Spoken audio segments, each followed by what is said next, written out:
one of Amsterdam's biggest tourist attractions, is the home of the world's oldest profession. Here you can find streets filled with sex shops, sex theaters, coffee shops and head shops, as well as the towering Kerk.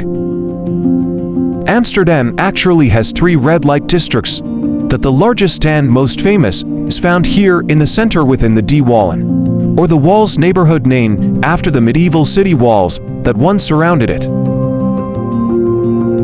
The area used to be located close to the harbor, and so was a convenient place for traders and sailors to meet sex workers during their time on land.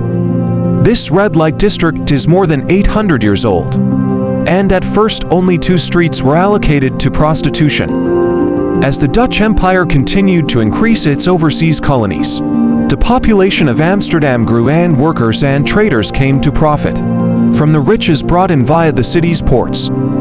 The district became increasingly overcrowded and crime-ridden as a result. In 1578, prostitution was outlawed, though the sex trade continued to thrive.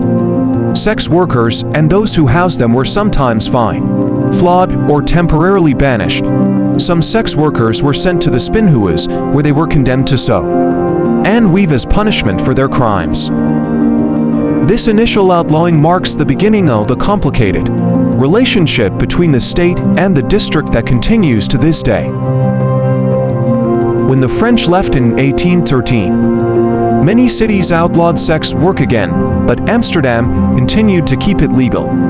That is until 1911, when the state intervened once more. As a result, sex workers were forced to tout for business in the street. In the 1930s, the police forbade this but made an exception for sex workers working behind a window, permitting a crack in the curtain to reveal a red light or part of a sex worker, to indicate what was on offer in the establishment. Over the decades, the curtain was allowed to be pulled back further and further until in 2000, the Dutch government lifted the ban on brothels again. Since they are now legitimate businesses, brothels have to be licensed and sex workers have to apply for independent contractor licenses and rent their windows from licensed brothels, as well as pay tax to the state.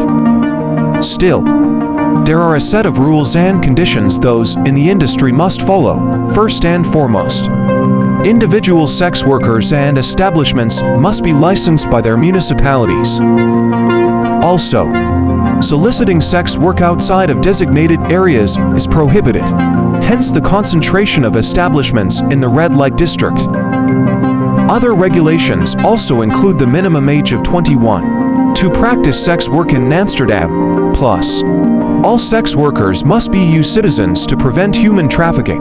Police regularly conduct checks in the red light district. Not following the rules can result in hefty fines and even the closing of the brothel.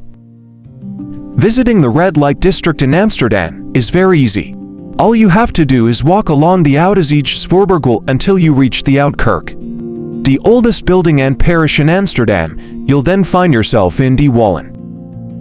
Visit during the later hours to catch a glimpse of the sex work scene in Amsterdam. You'll see many brothels, strip clubs, and bars. The area is generally safe, but watch your belongings as pickpockets may be around. When it comes to the workers behind the windows, please be respectful, don't laugh at or mock them. Also, taking pictures is not appreciated, and security guards from brothels may demand that you delete them. For now, the red light district of de Wallen remains an exciting and buzzing area of the city, filled with late-night hedonism and open-mindedness.